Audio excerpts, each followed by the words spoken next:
Hello, my sleepy heads. It's good to have you back on History for Sleep. In the following minutes, you will experience a deep state of relaxation.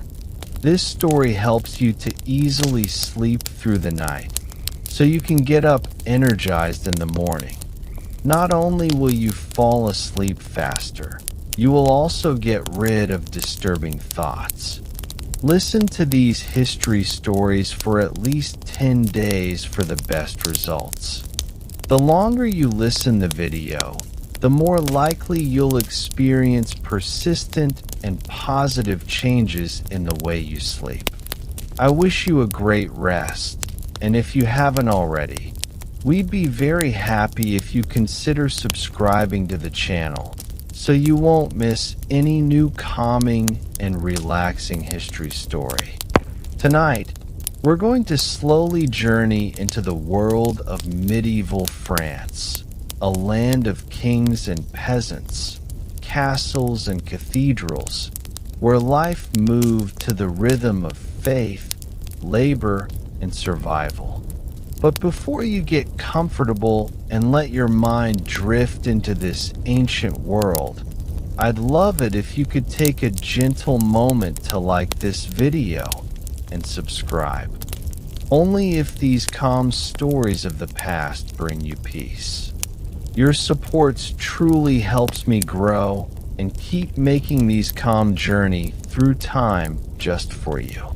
And in the comments, let me know where you're tuning in from and what time it is for you. It's always so wonderful to see our little community listening together from all corners of the world, quietly sharing these stories across space and time. So, settle in, dim the light, maybe turn on the fan, take a slow breath, and let us step softly into the calm story of medieval France. Now, let's begin. The first sound you hear is not the call of a rooster, but the dull toll of a church bell carried on the morning mist. It rolls softly over the hills, across plowed fields and narrow dirt lanes, through thatched roofs and stone walls. You stir beneath a rough wool blanket, your breath fogging faintly in the cold air. The cottage is dim, lit only by the gray light slipping through cracks in the shutters. Somewhere nearby, a pot clatters, and you can hear the faint bleating of a goat outside. The world of medieval France waking slowly, almost reluctantly. There is no rush, no bright alarm, no hum of machines, only the rhythm of nature and duty. The floor beneath your feet is hard-packed earth, cool and uneven. You rise, pulling a coarse tunic over your head, the scent of smoke and straw mingling in the quiet. In the distance, the silhouette of the castle stands against the fog, towering, solemn, and eternal.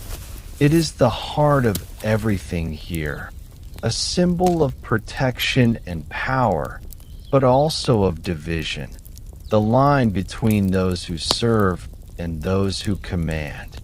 The peasant's day begins with a whispered prayer, a humble crossing of the chest, and the steady acceptance that today will be much like yesterday.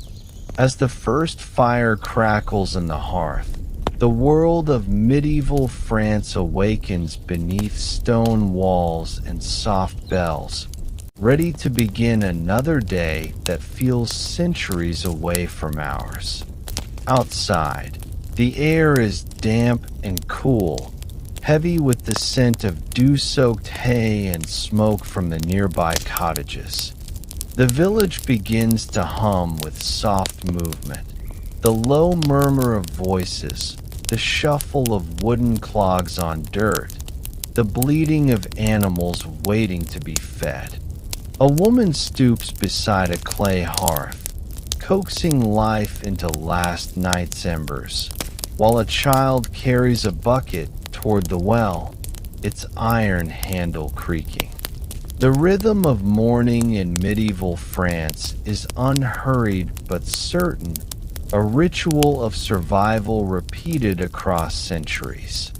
There is no idle chatter about comfort or luxury. The people here wake not for leisure, but for labor. The small loaf of bread left from yesterday is broken in silence, shared between family members before the first light of dawn fully breaks. It's rough and dry, but filling, soaked in watered wine or thin broth to soften the crust. Every action, every sound, feels deliberate, almost reverent, as if the village itself breathes in unison. The smell of the earth clings to everything, clothing, hair, even the skin. And through the faint morning fog, that distant castle looms quietly, its walls pale and unmoving, watching over the peasants like a patient god. It offers safety, yet also a reminder. Their lives exist in its shadow, shaped by its rule. The castle's bells ring again, deeper this time, signaling the hour of work.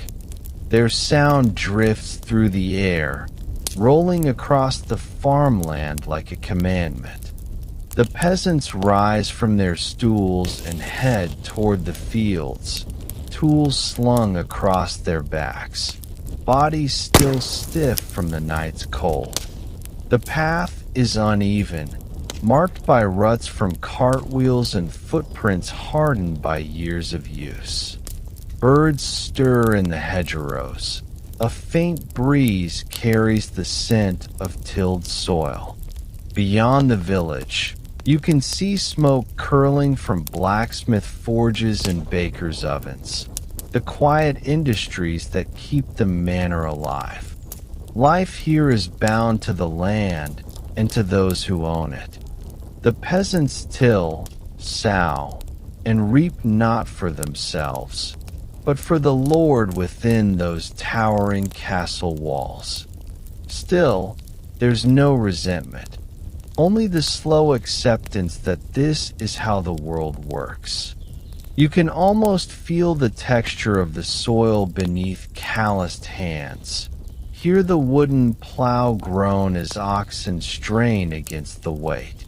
In the distance, the church spire rises beside the castle, two powers side by side, both watching, both eternal. The morning sun finally breaks through the mist, painting the fields gold, though few pause to admire it. For them, beauty is a fleeting thing. Survival is the only art that matters. Inside the castle, a different kind of morning unfolds. The corridors echo with the soft steps of servants lighting torches and carrying pitchers of water. The lord of the manor is not yet awake, but the household stirs with quiet anticipation. Maids open shutters to let in the pale light. A stable boy hurries to prepare the horses. For inspection, in the great hall, tapestries flutter faintly, depicting scenes of hunting and war, reminders of the power that defines these walls. Breakfast is modest even here. Coarse bread, a bit of cheese, perhaps some wine or watered ale. Yet compared to the peasant's crust and onion broth, it is a feast. The Lord Steward reviews the accounts from the village, noting who has paid their dues in grain or labor.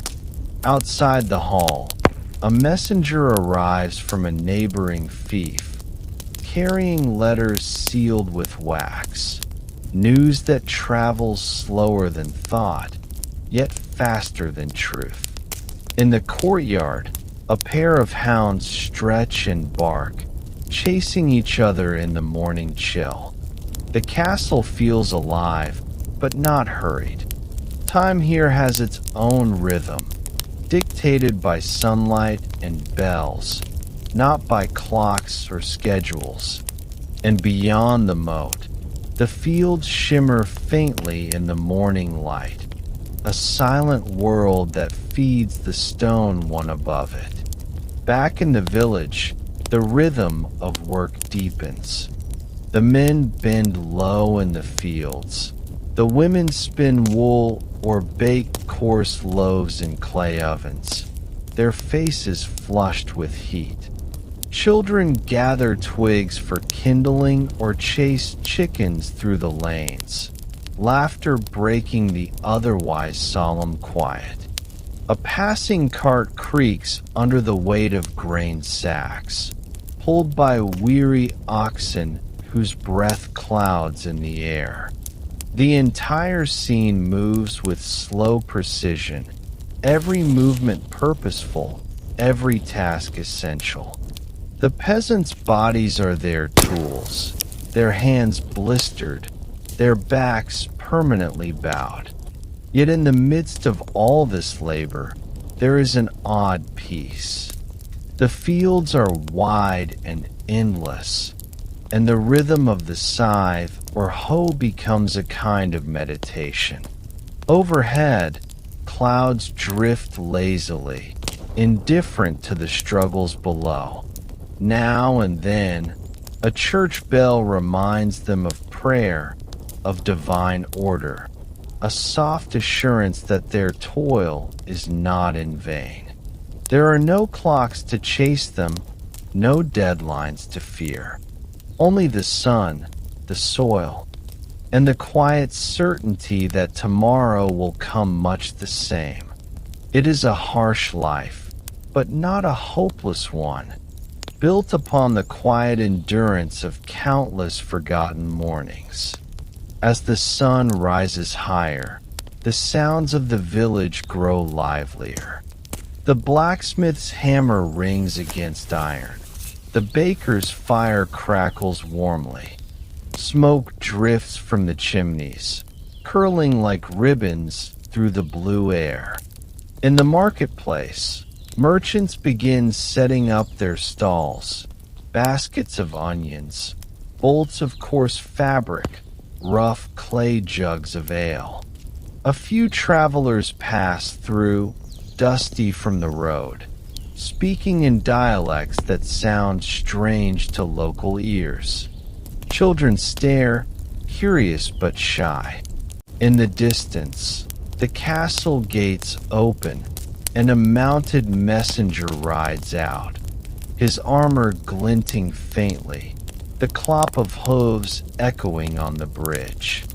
Everyone stops for a moment to watch. Such moments bring a touch of wonder to ordinary days. Then, as quickly as it came, the scene settles back into stillness. The peasants return to their work, and life resumes its ancient rhythm. In medieval France, even small events ripple through the day like dreams, brief, shimmering, and soon forgotten.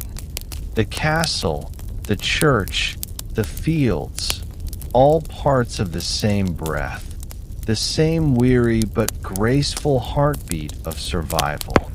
By midday, the air grows warmer, and the scent of baking bread and tilled earth fills the breeze. Workers pause for a simple meal, a crust of bread dipped in broth, maybe a few herbs or bits of onion. They sit in the shade of trees, wiping their brows, speaking little. The hum of insects replaces conversation. For a brief moment, time seems to stand still. The distant castle gleams in the sunlight, its flags stirring faintly in the wind. It is easy, almost dreamlike, to imagine that nothing beyond this valley exists. No great wars, no kings, no change. Just the eternal turning of seasons and souls. Yet even in stillness, life continues. Somewhere, a monk copies a manuscript in the cool quiet of a scriptorium. Somewhere else, a noblewoman prays before a small altar, her hands folded, her thoughts as restless as the sparrows outside. And beneath them all, the peasants labor, invisible, necessary, eternal. The peace of medieval France is both beautiful and fragile, suspended between devotion and exhaustion. As the afternoon deepens, shadows stretch across the land, and the soft haze of labor begins to fade. The first part of the day, the hardest, most demanding hours, draws to a close.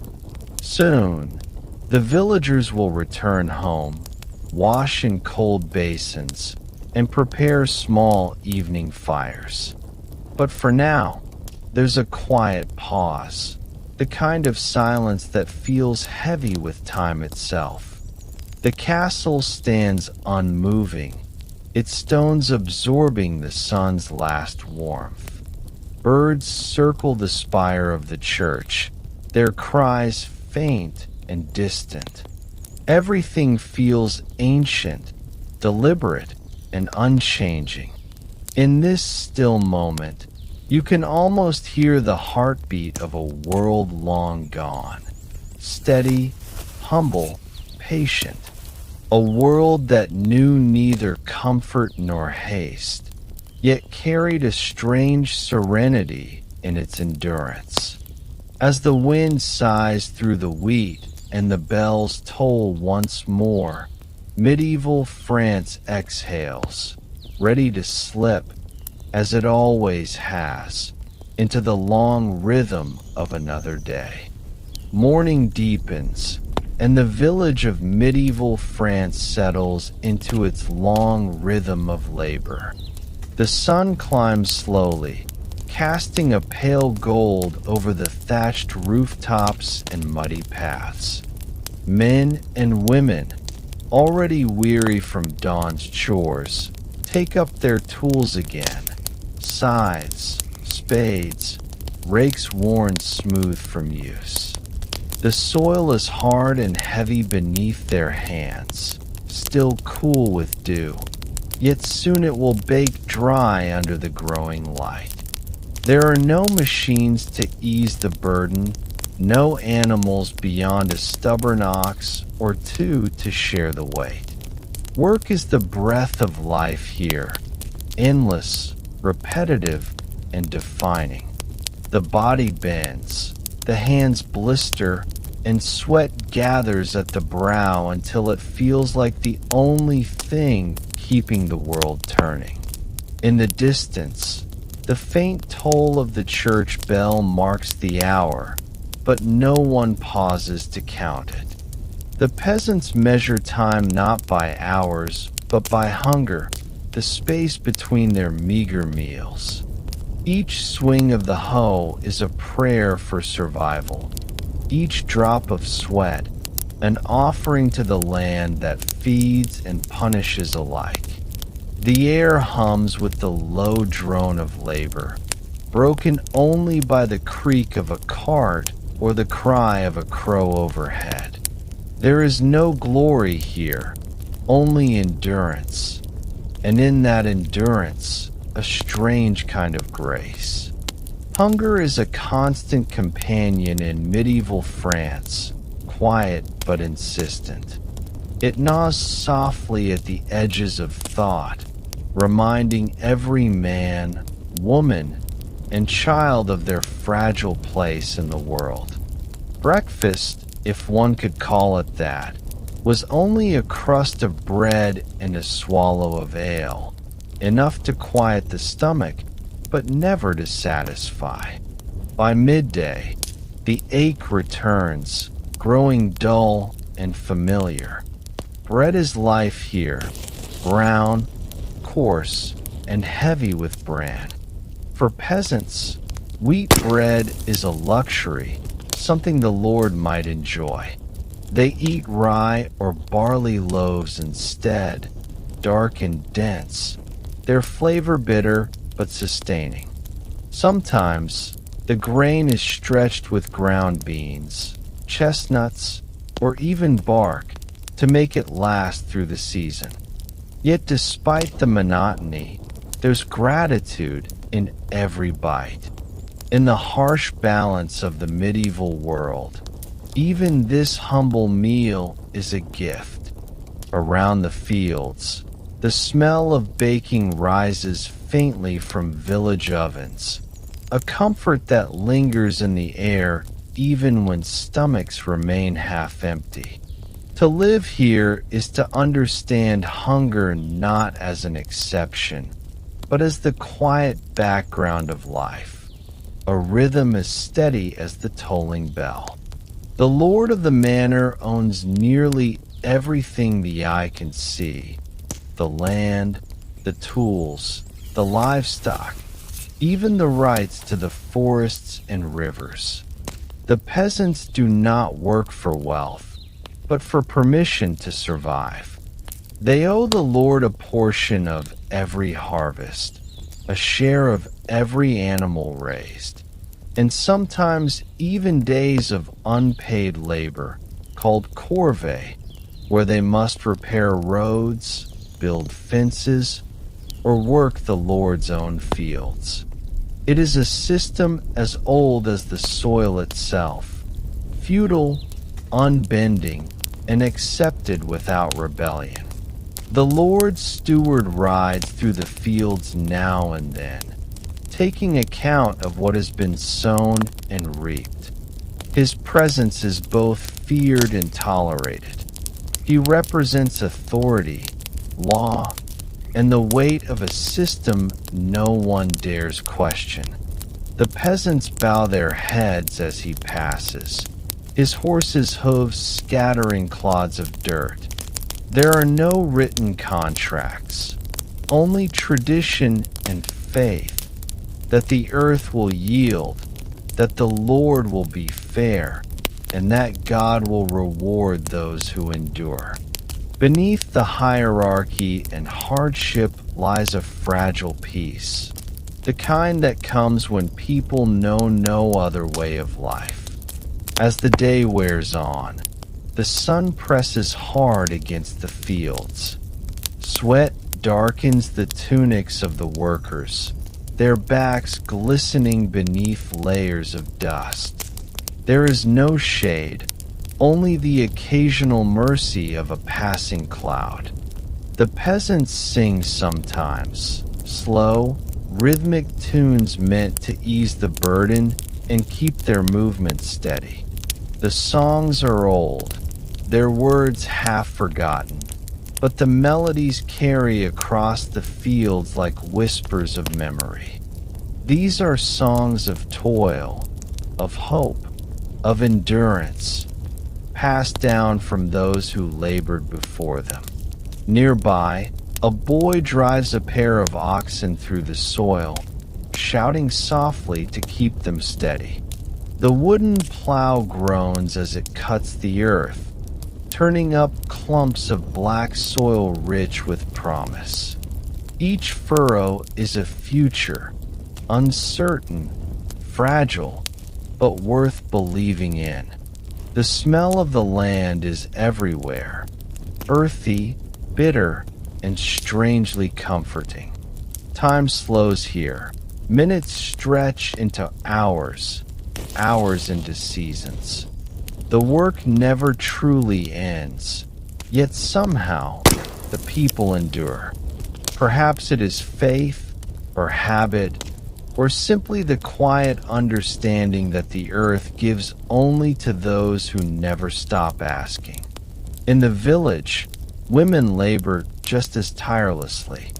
Inside dim cottages, they spin wool, grind grain, and tend small gardens that feed their families through lean months. The sound of the hand mill, a slow, grating rhythm, fills the air as stone meets stone, crushing barley into coarse flour. Children play nearby, though even their games echo the duties they'll inherit: tending fires, fetching water, feeding animals. Life in medieval France offers no separation between work and home, between childhood and adulthood. Every age has its task. The house smells of smoke and straw, of herbs hung to dry, of earth tracked in on bare feet. The fire burns low to save wood, and light filters weakly through a tiny window shuttered with oiled cloth. Yet within this simplicity lies warmth, the closeness of family, the small joys of shared bread, the laughter that softens the weight of another hard day. In this world, love is not spoken loudly, but found in small acts. A mended cloak, a shared loaf, a song sung softly to a child as the day wanes. Beyond the fields and cottages, craftsmen shaped the pulse of village life. The blacksmith hammers sparks into the dim air, his forge glowing like a small sun. Every blow echoes through the streets, the rhythm of creation. He repairs plowshares, shoes horses, and forges nails by the handful, his hands calloused but steady. The miller tends his wheel by the stream, where water turns wood and stone with patient strength. The tanner works with hides, the carpenter with oak and ash. Each trade weaves into the fabric of survival, linking the smallest peasant hut to the castle walls above. The villagers depend on one another completely, a living chain of effort and trust.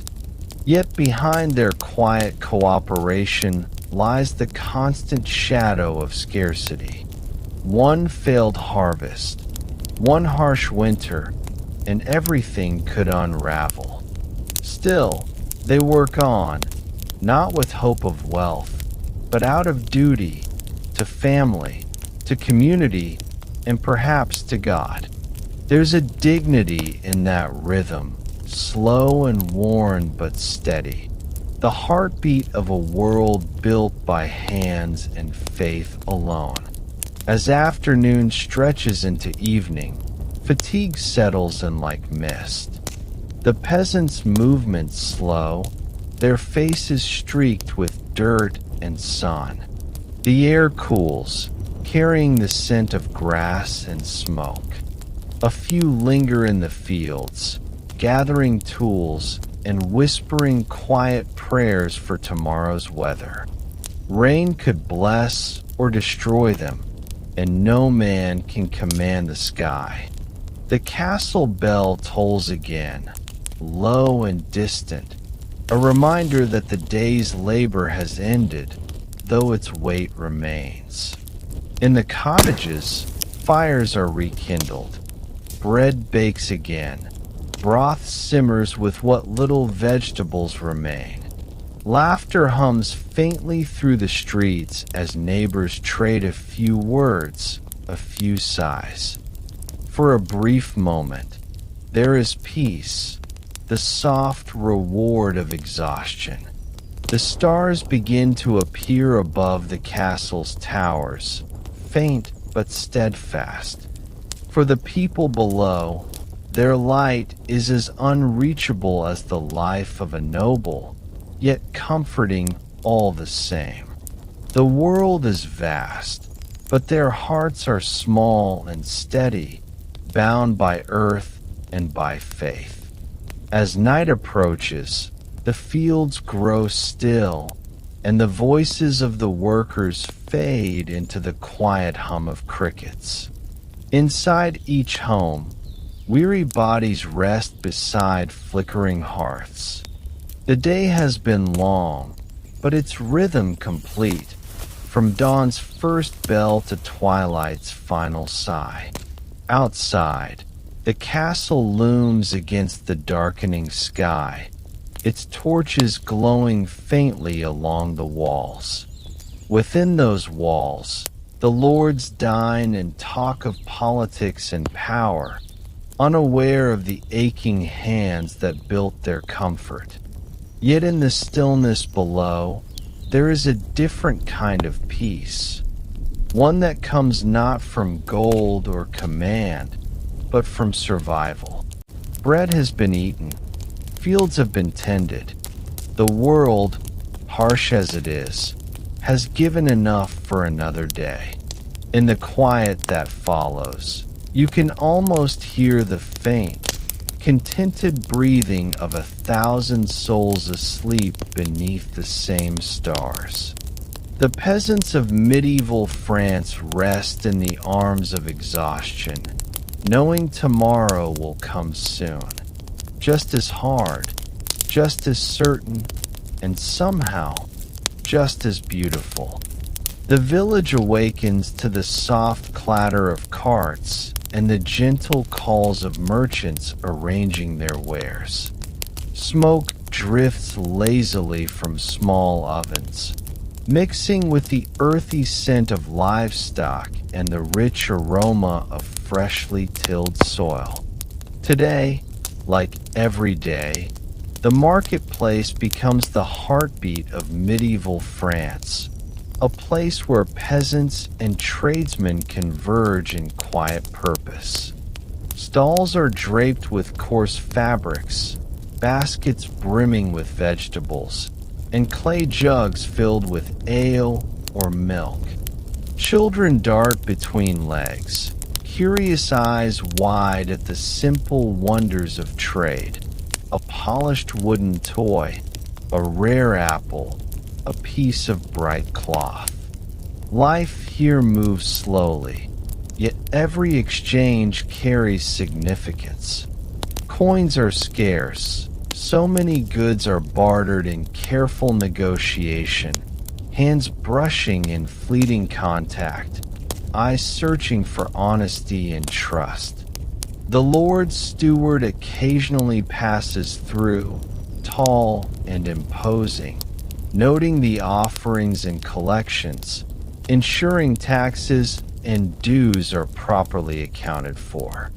This is a world where every action matters, yet the rhythm remains calm, almost hypnotic in its repetition.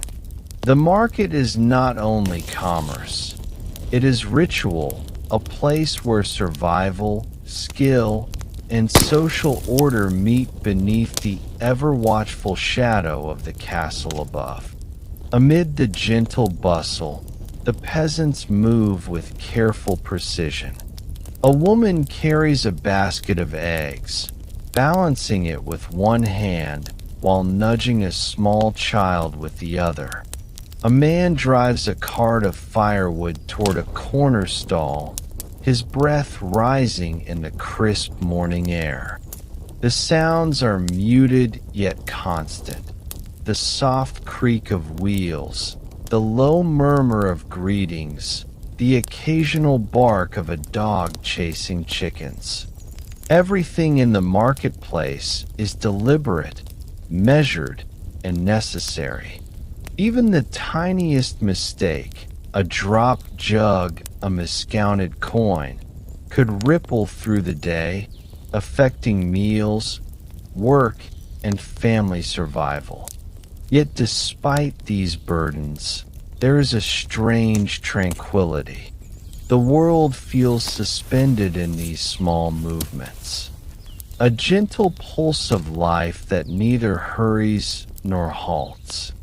In the distance, the castle looms like a silent sentinel, its towers catching the sunlight and casting long shadows across the village streets. It reminds everyone below of hierarchy, authority, and protection, a presence both comforting and unyielding. The market continues in its soft, steady rhythm, a quiet stage for the daily dance of survival, commerce, and community. At the Manor, life unfolds differently, yet in parallel. The great hall hums with hushed activity. Servants carry trays of bread and ale, set tables for morning meetings, and polish the stone floors until they gleam faintly in the filtered sunlight. The lord of the manor consults his steward over grain stores and tax records, planning for feasts or repairs, his voice measured and calm. Knights move through the courtyard, inspecting armor and horses, their movements precise and practiced. Outside, the castle gardens bloom with herbs and flowers, a quiet luxury amid the labor below. From the windows, the peasants' lives appear small and distant, yet essential, feeding the very walls that protect them. The contrast is striking. The noble's work is measured in decisions, appearances, and oversight, while the villager's work is constant, physical, and unending. Still, both worlds exist in the same rhythm of day and night, bell and sun, life and labor. The manor is a stage of quiet authority, structured and deliberate, offering a glimpse of stability and comfort, yet never fully removed from the cycle of toil that binds all who live beneath its shadow. Back in the marketplace, the rhythm of barter and exchange continues as a gentle meditation. A weaver unfurls bolts of cloth, colors muted by candlelight and smoke, inviting villagers to examine textures with calloused hands. A baker slides a fresh loaf from the oven, its crust golden but rough, its warmth spreading faintly into the chilly air. Villagers taste, nod, and exchange small coins or scraps of goods, each transaction a quiet statement of trust and survival. Children linger at the edges, learning the delicate balance between giving and receiving, between scarcity and necessity. Beyond the stalls, the faint toll of the church bell punctuates the soft chatter, a reminder that work and devotion are intertwined. Every footstep, every gesture, every transaction carries weight in this delicate ecosystem. And overhead, the castle towers and spires reflect the sun's gentle rays, a constant presence that structures the village rhythm. Life in the market is repetitive and unhurried, yet endlessly vital, a slow, deliberate ballet of survival that whispers the centuries-old truth. Existence depends not on wealth or power, but on the careful, quiet movements of countless hands. As midday approaches, the village slows briefly. Merchants step back to wipe their brows, the hum of conversation softening into quiet murmurs. Peasants pause under the shade of trees or porches, sharing a crust of bread or a sip of water. There is relief in the pause, a fleeting rest before labor resumes. At the manor, the lord's household prepares a simple meal, servants moving in synchrony, the aroma of roasted vegetables and coarse bread filling the halls. The contrast between the lives above and below the walls is subtle but striking. Both endure the demands of their station, yet in completely different ways. The peasants labor with their bodies, their muscles straining and their hands raw. The nobles labor with their minds and status, navigating obligations and power, yet their work is no less exacting in its precision. From this slow, reflective vantage, one can see the balance of medieval society, a network of effort, hierarchy, and interdependence, each part quietly supporting the others, whether by toil, trade, or governance. Afternoon stretches long across the village. The sun leans westward, casting warm, muted light over the cobblestones and fields.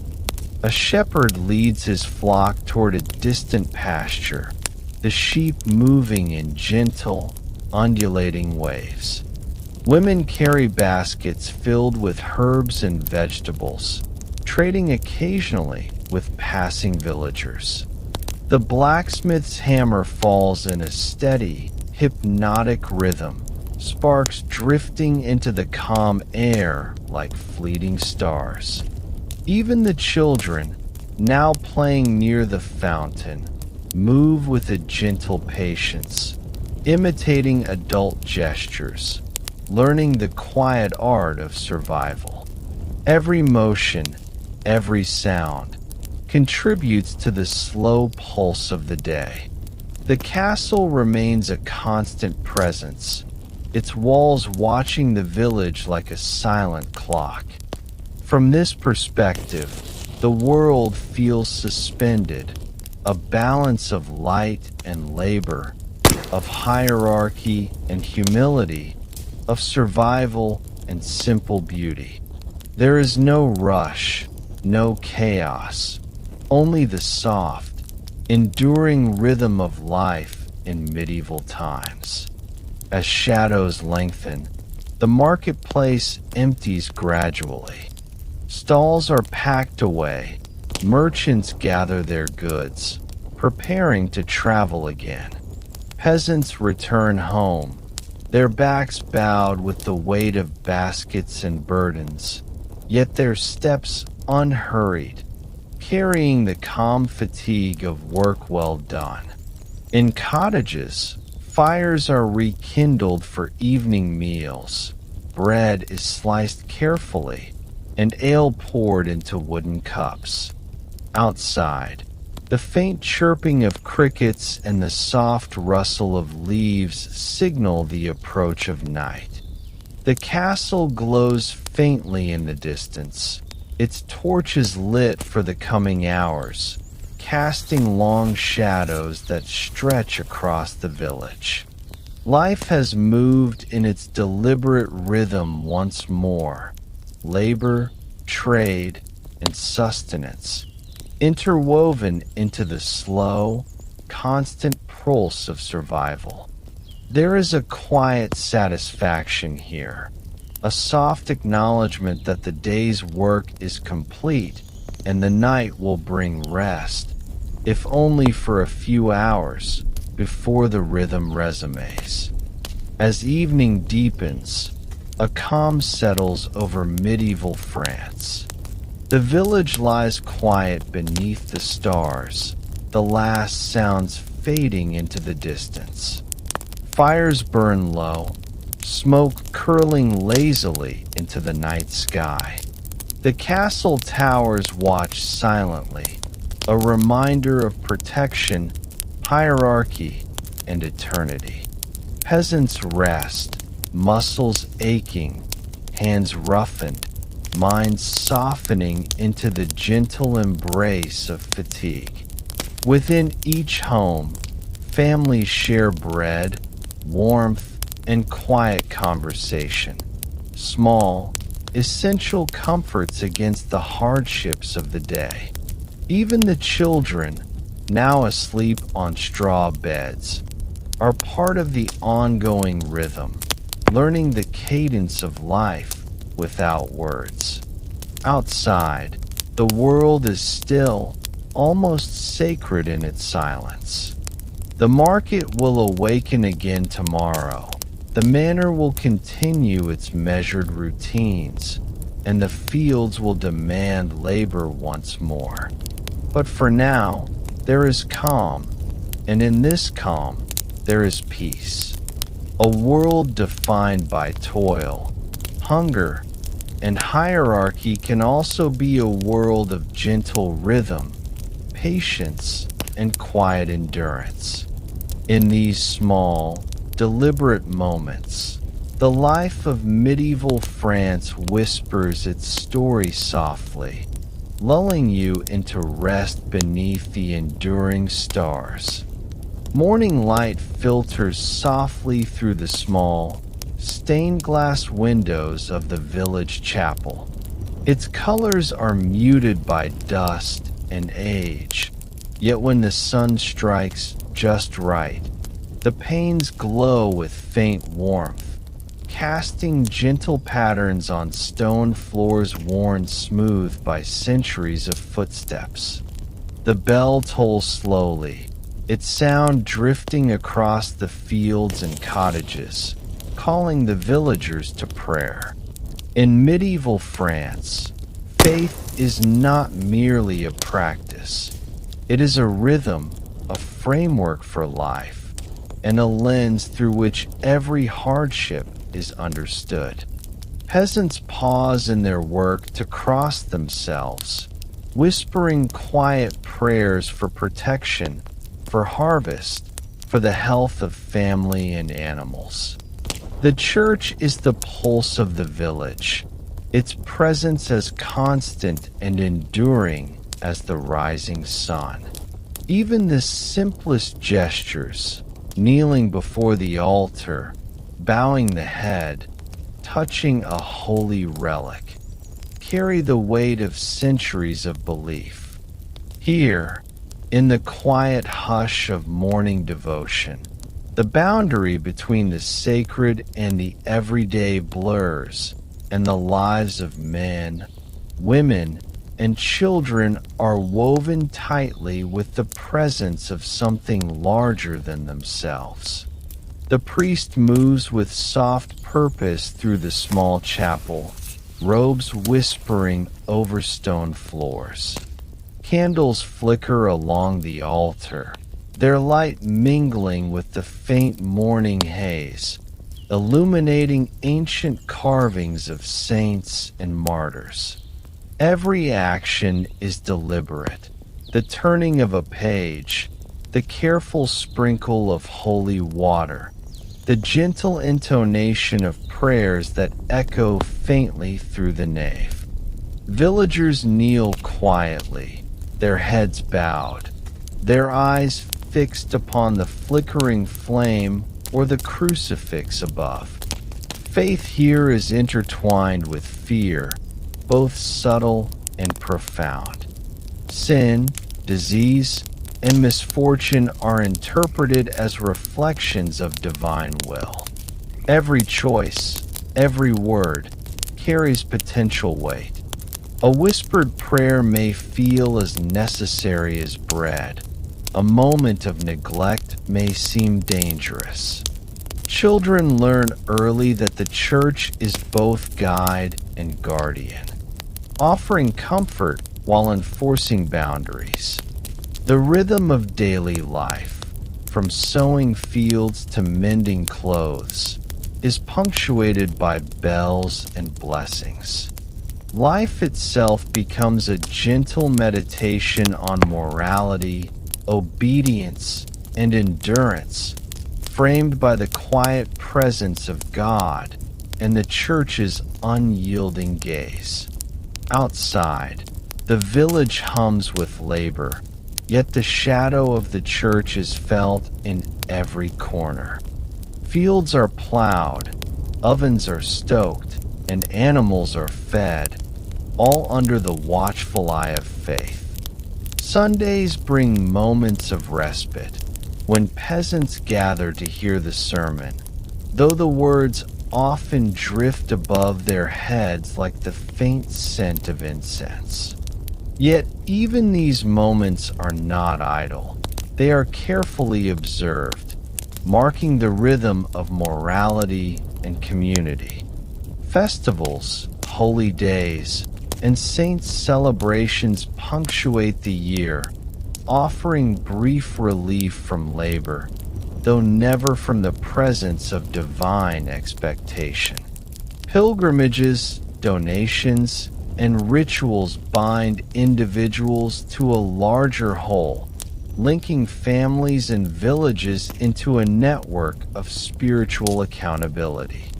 Fear and reverence coexist quietly, shaping decisions, behavior, and relationships. Every hardship, the failed harvest, the illness, the sudden death, is framed as part of a larger narrative, a lesson in humility and obedience. The villagers' lives are guided by this invisible hand, soft but firm, comforting yet insistent.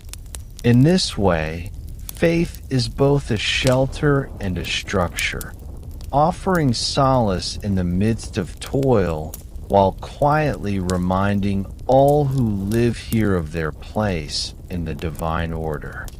Within the castle walls, faith assumes a different tone but remains just as pervasive.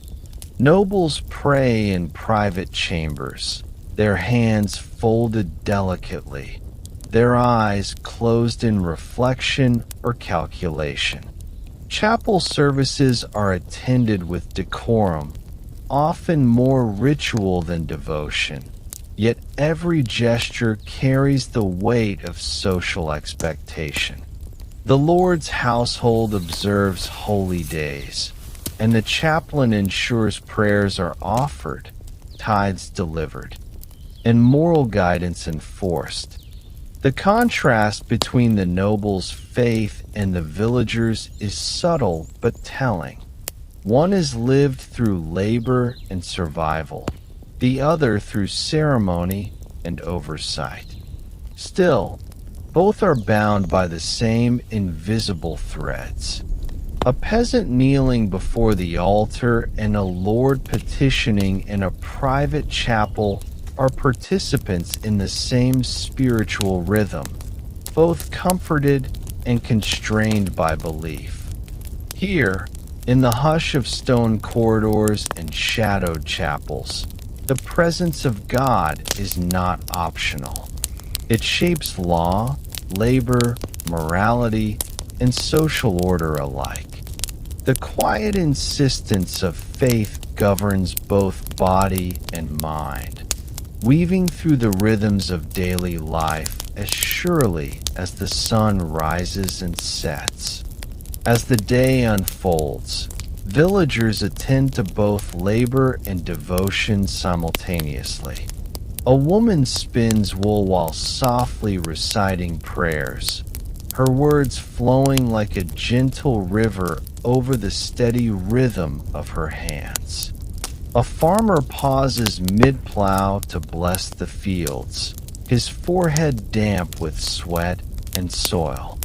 Even mundane tasks are framed in a spiritual context. Mending a roof, fetching water, or preparing a meal becomes an act of reverence. The church bell rings at intervals, guiding moments of reflection, prayer, and communal awareness. Sin and transgression are feared quietly, not shouted aloud, and morality is enforced as much by habit as by doctrine. Every glance, word, and decision is weighed against the invisible standard of divine expectation. Fear is subtle here, almost imperceptible, yet it shapes behavior, softens egos, and binds the community together. In this way, faith is both gentle lullaby and guiding hand, a constant presence that offers both comfort and caution, ensuring the delicate balance of medieval life continues without disruption.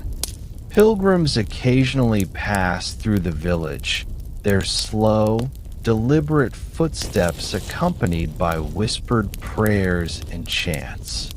They bring tales of distant shrines, miracles, and saints, weaving wonder and awe into the ordinary rhythm of life. Villagers observe them with curiosity, sometimes awe, and occasionally envy, imagining the faith and devotion required to journey so far in uncertain weather and with little comfort. These travelers reinforce the quiet rhythm of obedience and reverence, reminding those at home that their lives, too, are part of a larger spiritual world. Even the youngest children sense it. The villagers' language, gestures, and songs all speak of devotion, warning, and continuity. Every day becomes a meditation, every season a chapter in an unfolding story of morality, survival, and belief. It is a gentle, unbroken rhythm, one that requires no rush, no spectacle, only steady attention and quiet endurance. Evening descends slowly, and the villagers' labor softens into rest. Fires are rekindled for cooking, and families gather in dimly lit cottages. Candles flicker in small windows, their glow reflected on faces weary from the day. The bell tolls once more, calling the faithful to vespers, to reflection, to prayer before night's final embrace. Outside, the fields are empty, and the wind stirs faintly among the trees, carrying the smell of earth and smoke. Within, whispered prayers continue, soft and steady, blending with the gentle murmur of conversation and the occasional lullaby for children. Faith has been the invisible companion of every task, every thought, every step. It has guided hands, shaped hearts, and offered solace in hardship. Now it offers comfort in repose, as the world prepares to rest beneath the same stars that have witnessed centuries of devotion. Night arrives, deep and quiet, and the chapel stands in gentle shadow. Candles gutter faintly in the breeze, their soft light reflecting on the stone walls. The castle towers above the village, a sentinel of both authority and faith. Inside cottages, fires burn low as families settle into beds of straw or simple mats. Prayers linger in the air like faint perfume, connecting the laborers, nobles, and pilgrims into one uninterrupted, gentle rhythm. Fear, devotion, and endurance coexist quietly, shaping the lives of every soul. The day ends as it began, softly, deliberately, and with faith as a constant companion. In this world of toil and humility, the church's presence is a lullaby, a slow, guiding rhythm that comforts the weary and reminds all who live here that even in hardship, there is structure, meaning, and quiet peace. And with that, medieval France exhales, slipping gently into the calm embrace of night. The road to the castle stretches long and winding, a ribbon of dirt cutting through fields and forests, connecting village life to the imposing walls of stone above. In medieval France, this path is more than a road. It is a boundary, a marker of power, and a silent reminder of the hierarchy that shapes every life. Nobles ride atop their horses, their armor glinting faintly in the soft morning light, while servants and squires follow behind, carrying supplies, banners, and the occasional messenger. Each step is deliberate. Each movement carries expectation. The sound of hooves blends with bird song, leaves rustling, and the distant toll of church bells, creating a rhythm that is both steady and hypnotic. Travelers along the road bow politely as they pass, aware that the castle is both protector and authority. Even the trees seem to stand taller here, lining the path as witnesses to centuries of tradition. The air carries the scent of earth and leather, mingled with smoke from distant chimneys, a reminder that life outside these walls is simpler yet bound by its own hardships. Every journey along this road tells a story of allegiance, duty, and the quiet weight of survival in a world structured by power and expectation. Knights ride in formation, their armor clinking softly with each movement, their horses' hooves steady and rhythmic on the packed dirt. Their faces are calm, disciplined, yet beneath the surface lies constant vigilance. They carry the responsibilities of protection, of enforcing the Lord's will, and of representing honor in a society built on loyalty and reputation. Every glance, every gesture, every command is measured. The squire riding beside them carries both weapons and awareness, learning the unspoken language of service, observation, and obedience. Along the road, peasants pause briefly, bowing or averting their eyes, understanding the importance of hierarchy and the delicate balance of power. Even the birds and wind seem to adjust to the pace of the mounted riders, as if the world itself recognizes the gravity of the journey. This is the rhythm of medieval nobility, steady, deliberate, and defined by both visible and invisible obligations, where even the simplest passage down a road carries weight and expectation. At the castle gates, the air grows heavier, the stones taller, and the banners flutter faintly in the breeze. Servants hasten to open doors, adjust torches, and signal guards with careful nods. The lord of the castle surveys the activity from the battlements, observing the world below with a calm authority. Here, within the walls, power is structured, predictable, and absolute. Courtiers move with precision, delivering messages, tending to tasks, or preparing for the next audience. Even in leisure, their actions are deliberate, every word and gesture measured, every choice reflective of status and expectation. The castle is not merely a home. It is the center of governance, the heartbeat of local authority, and a symbol of control over lands and lives.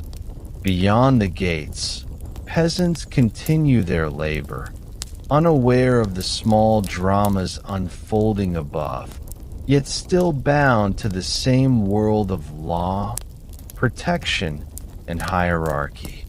Life here is a quiet balance of visible command and invisible influence, an endless negotiation between power and responsibility.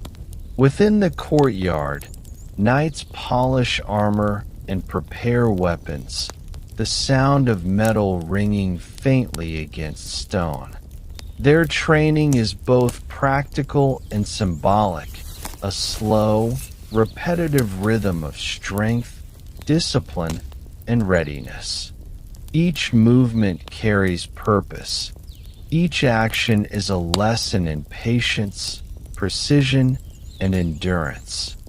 The castle towers overhead, its walls absorbing the sun's warmth and reflecting authority across the village below. Nobility gathers in small groups, discussing strategy, alliances, and the endless duties of governance. Even in conversation, there is a sense of ceremony, a deliberate cadence that underscores the weight of responsibility.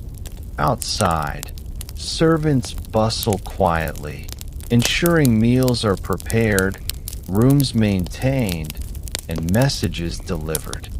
The castle is a world unto itself, structured, ritualized, and yet intimately connected to the lives of those who inhabit the land beneath it. Beyond the walls, peasants continue their daily labor, aware of the castle, yet distant from its privileges. Fields are plowed, animals fed, and workshops maintained, the quiet engine that sustains both village and manor. Knights sometimes venture to oversee work or enforce duties, their presence calm but commanding, a gentle reminder of authority. Life is interconnected, though invisible threads of power and obligation tie each action together. The road to the castle serves as a literal and symbolic connection, a path of service, duty, and observation, where the rhythm of the peasant and the rhythm of the noble intersect. Even small gestures, a nod, a bowed head, the careful handling of goods, echo through the delicate balance of society. Each day along this road reinforces the silent structure of medieval life, a slow, deliberate rhythm that both constrains and protects. Afternoon brings a quiet lull. The sun softens, casting long shadows across the stone walls and cobblestone paths. Knights rest briefly, their horses grazing quietly, while squires adjust armor and check weapons. Servants attend quietly to the tasks of the day, moving with practiced ease through the courtyards. The castle gardens bloom faintly in the warm light, herbs and flowers arranged with calm precision, reflecting the measured beauty and discipline of the household. From the battlements, the Lord surveys his lands, fields, forests, and villages, noting the rhythm of labor and life below. Every detail matters, every movement is observed, yet nothing is hurried. Here, time stretches gently, measured by sun, bell, and the careful cadence of human activity.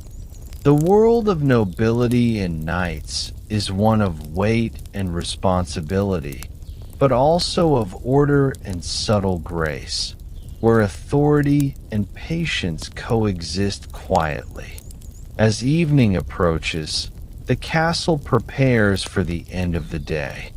Torches are lit along walls and hallways, their flickering light creating gentle patterns on stone floors.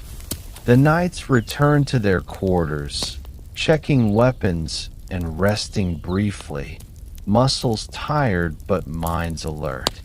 Servants tidy rooms and corridors, while the Lord meets with close advisors to review messages and plan for tomorrow. Outside, Peasants begin returning from the fields, carrying the weight of labor and harvest back to their homes.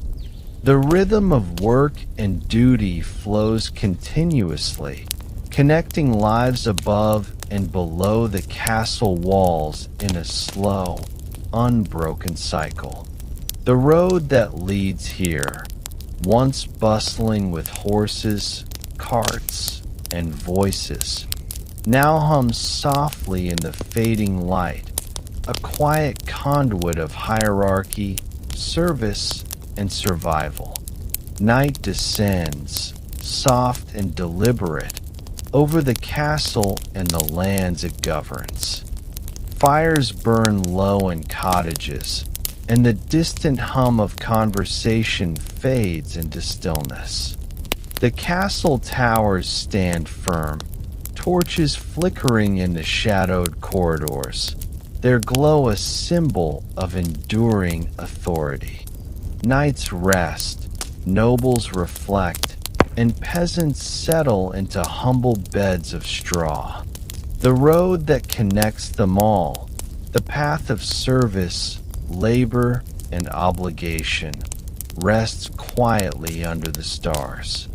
Life in medieval France is defined by duty, hierarchy, and rhythm, where every step carries weight and meaning. Yet within that weight, there is calm, order, and continuity. As the night embraces the land, the road to the castle remains a quiet thread linking every soul, noble and common alike, in the gentle, enduring rhythm of a world both harsh and strangely serene. Evening settles over medieval France like a slow, velvet curtain. The sun dips below the horizon, painting the sky in muted shades of amber and gray, and shadows stretch across fields, cottages, and narrow cobbled streets.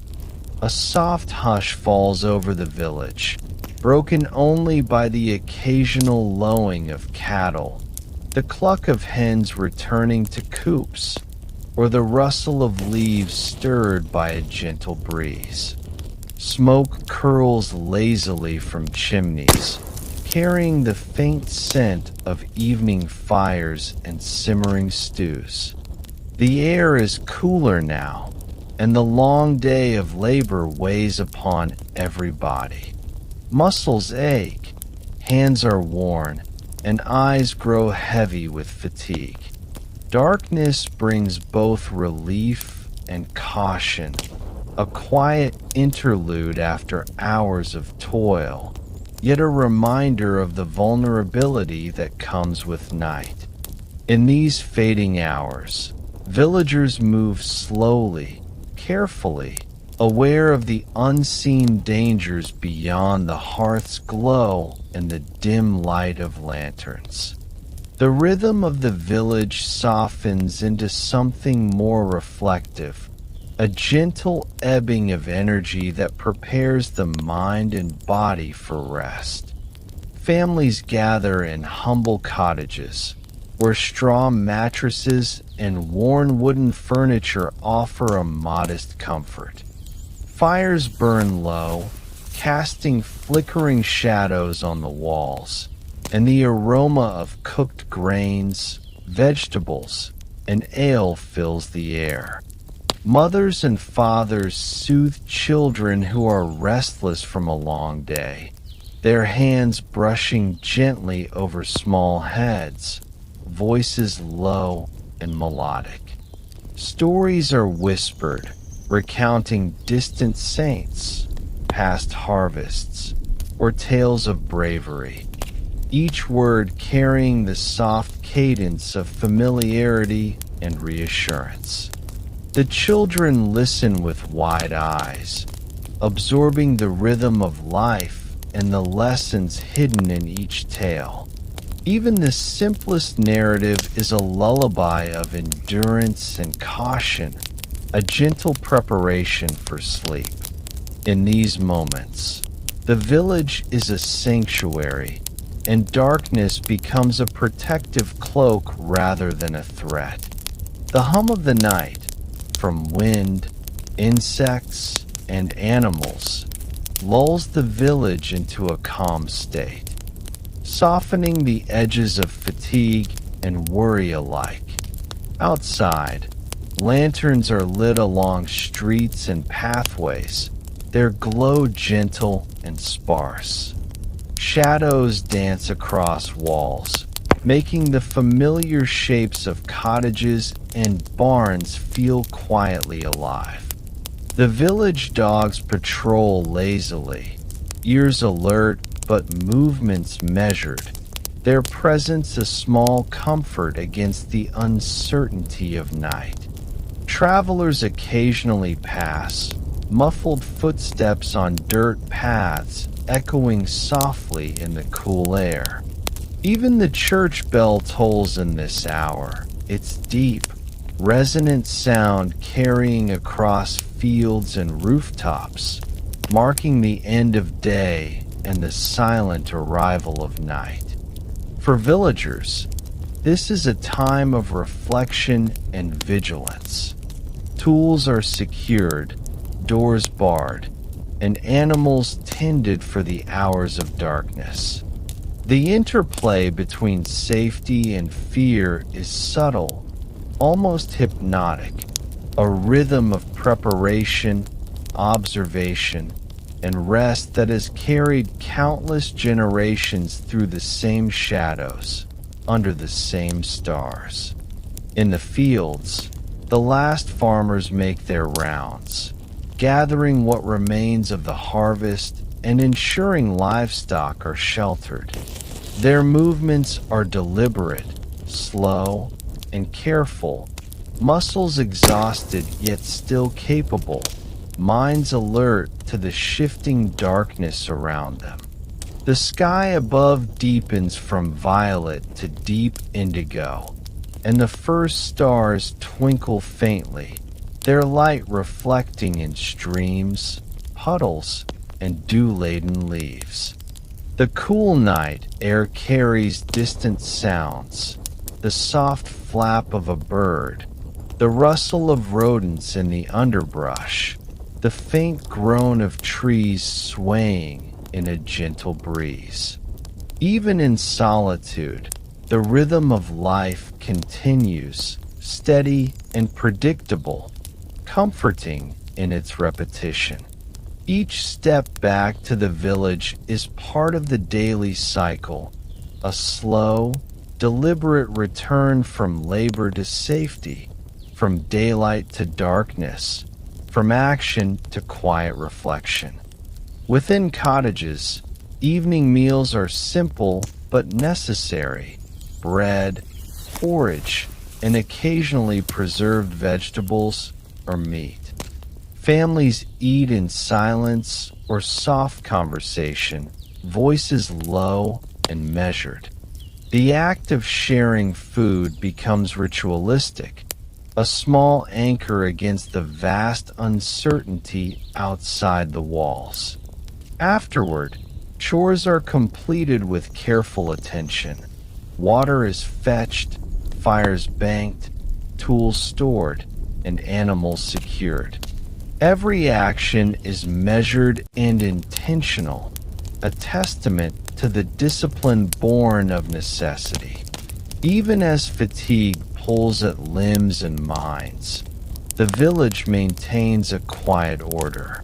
Darkness does not halt life entirely. It reshapes it, slowing its rhythm, softening the edges of labor, and encouraging reflection. The villagers' connection to one another deepens in these quiet hours, a shared understanding that survival relies not only on work, but on vigilance, care, and small acts of preparation. The castle above the village mirrors the night's calm in its own measured way.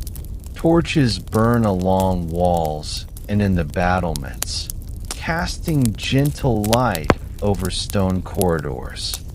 Guards patrol quietly, alert yet steady, their footsteps soft against cold stone. Within, noble families move with restraint, attending to correspondence, overseeing the final duties of the day, or reflecting on the matters of governance and security. The rhythm here is different but linked, a slow, deliberate cadence of vigilance and authority. Outside, peasants sleep, but the castle watches, a constant presence that blends protection with control. Night in medieval France is layered, a quiet, enveloping calm punctuated by subtle echoes of duty, power, and responsibility. As midnight approaches, the village lies mostly still. Fires flicker low in cottages, smoke rising lazily into the night air. Children sleep deeply, their breathing steady and untroubled. Adults rest nearby, minds softening into dreams or gentle reflection. Outside, crickets hum and wind whispers through trees, creating a delicate lullaby.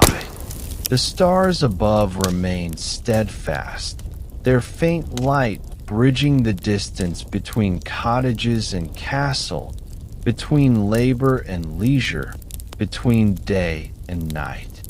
The village has survived another day, work completed, meals shared, prayers offered, and safety maintained. Darkness, once feared, becomes a companion, carrying with it the promise of rest and renewal. Life continues in its subtle, enduring rhythm, as ancient and unbroken as the stones of the castle itself. In the deepest hours, when the village is silent and only the faintest noises mark the passage of time, there is a profound stillness. Every soul sleeps, recovering strength for the day to come. The castle towers remain vigilant, the glow of torches dancing softly against stone. The air is cool and comforting, carrying the faint sense of wood, earth, and lingering smoke. The world feels suspended, a perfect balance between endurance and calm. In this quiet, medieval France exhales, resting beneath the same stars that have watched over countless generations. Nightfall is complete, a gentle pause in the endless cycle of work, hierarchy, and survival. And in this pause, the village, humble, enduring, and steadfast, drifts quietly toward dreams, carrying with it the rhythm of a world at once harsh, delicate, and strangely serene. Night deepens over medieval France, and the village settles into its quiet rhythm. Fires burn low in humble cottages, smoke curling lazily toward the star-strewn sky. The gentle rustle of leaves, the distant cry of an owl, and the faint murmur of livestock are the only sounds that disturb the stillness. Within homes, families curl beneath rough-spun blankets or straw mattresses, weary from the relentless rhythm of daily labor.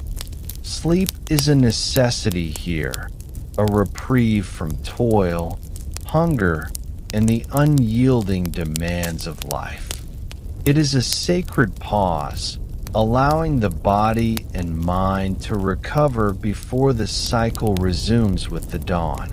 Even the children, small and resilient, sink into rest, their dreams untouched by the weight of labor, yet shaped by the faint echoes of daily life.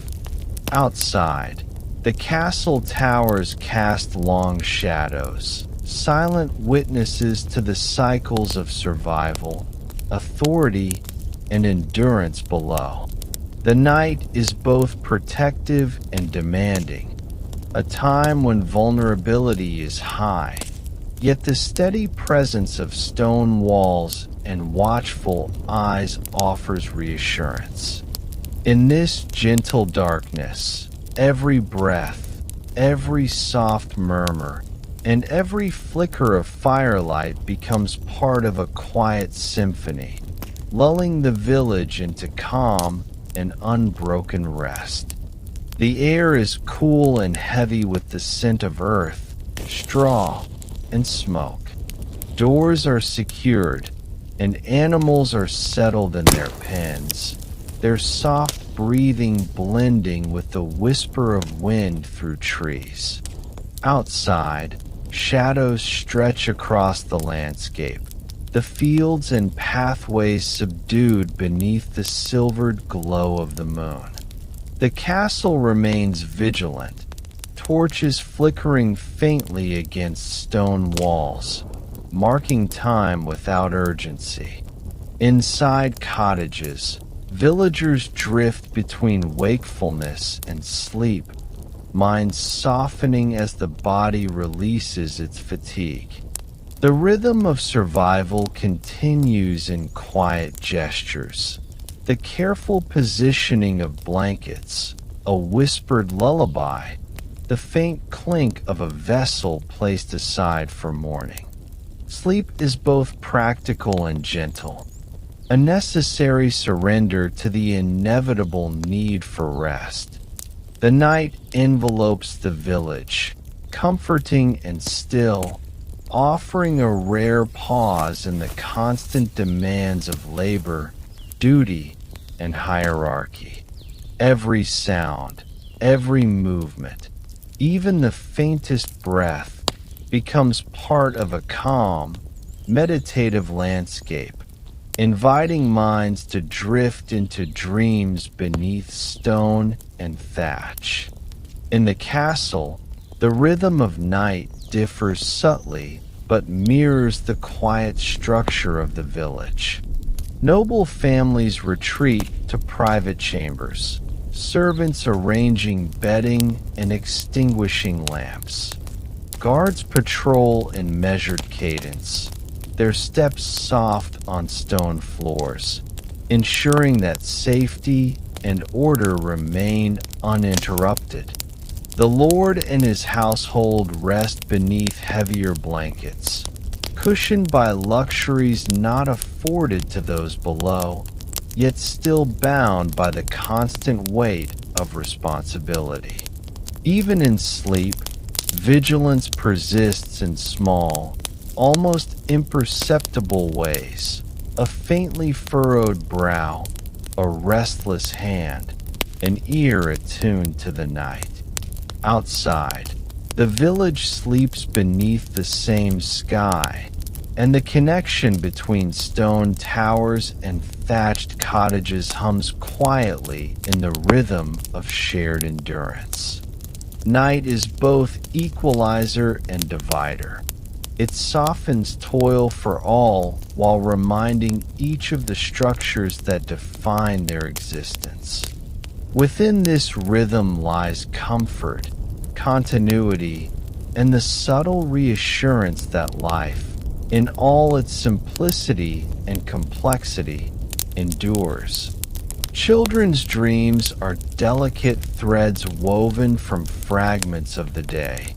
The chase of a goat across the field, the warmth of a mother's hand, the echo of the church bell.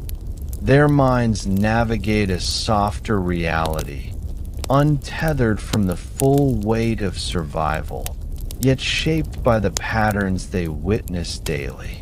Even the faintest details, the smell of bread baking, the shimmer of dew on grass, the distant hooves along the road to the castle, can surface in dreams, gentle and instructive.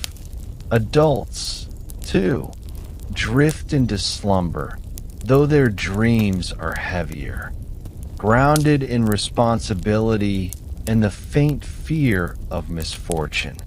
Sleep in medieval France is a bridge between exhaustion and preparation, between the trials of one day and the inevitability of another.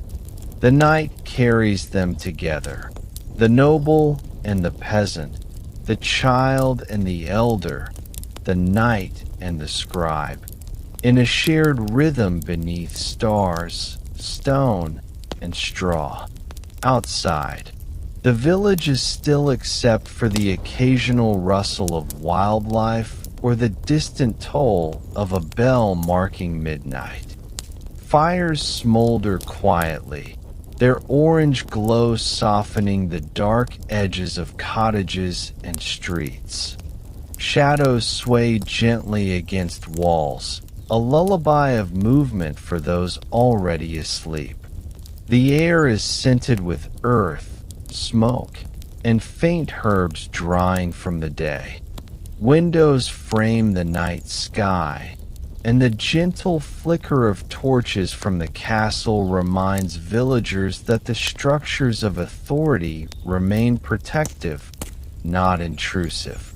Even the quiet tension of potential danger, wolves, thieves, or illness, is softened by routine, vigilance, and community. Sleep here is both fragile and fortified, a paradox shaped by generations of survival. Each breath becomes deeper, each movement slower, until the village itself seems to breathe as one, a slow, deliberate rhythm connecting all beneath stone, wood, and sky. In the quiet of night, reflection softens into dreamlike awareness.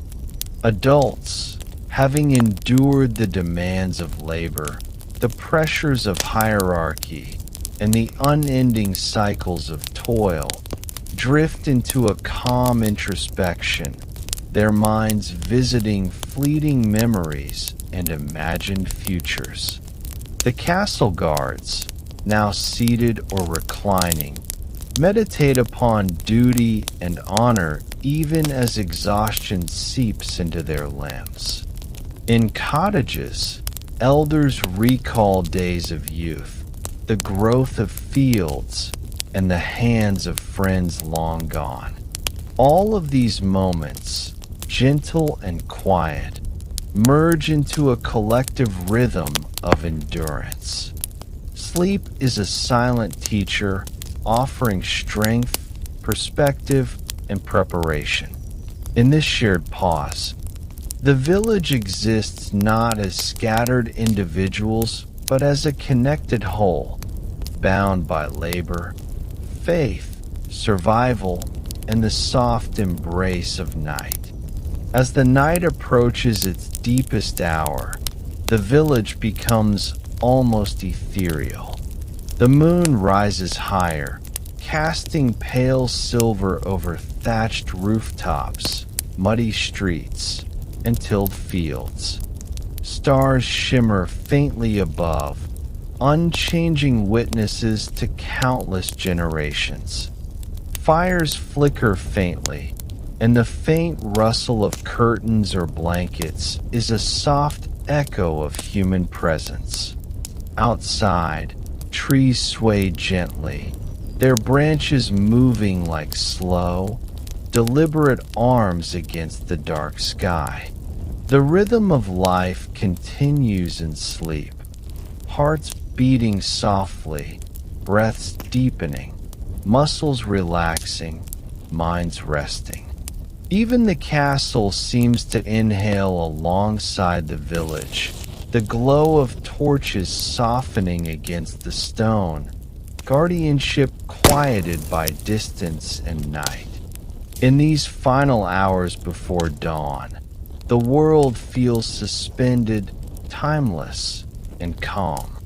As dawn approaches, the faintest light tinges the sky with muted gold. sleep lingers still, carrying with it the continuity of endurance, faith, and quiet vigilance. Villagers rest beneath thatch and straw, noble families beneath heavier blankets, knights in barracks, and guards in stone halls. Dreams dissolve into the gentle awareness of coming labor, and the rhythm of life prepares to repeat. The night has been long and calm, shaping bodies and minds alike. In medieval France, sleep is not merely rest. It is survival, reflection, and connection, a delicate pause in the unbroken cycle of toil, hierarchy, and quiet endurance. As the first rays of sunlight illuminate the village and the castle, the world exhales gently, ready to begin another day, slow, deliberate, and serene.